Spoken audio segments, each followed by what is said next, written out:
Senza copertoni qui a San Vito è una tradizione che nasce dagli anni 70, un gruppo di giovani goliardici che si sono inventati questa cosa, era nell'ambito dei cosiddetti giochi senza frontiere, quindi si facevano anche tante altre cose, la corsa coi sacchi,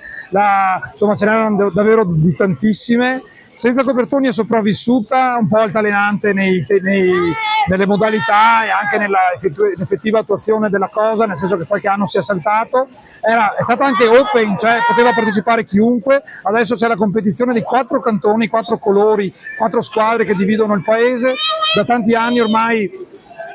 i ragazzi si sfidano nei 10 giri di questa corsa con la staffetta. Da 4 anni ci sono anche le ragazze, quindi anche corsa femminile, una comunità che si mette insieme, diciamo, con grande entusiasmo già dall'inverno, quindi non è una cosa di pochi giorni, già dall'inverno per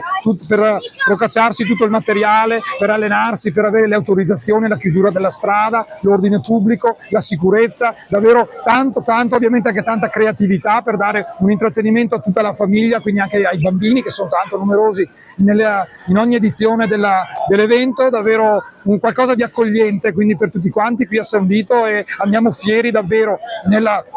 periodo che accompagna il nostro patrono San Vito, che è appunto il 15 di giugno, di poter proporre un intrattenimento come questo, una gara, una sfida bizzarra, creativa, simpatica, ma comunque tanto sportiva ed inclusiva. Questo è Senza Copertoni di San Vito.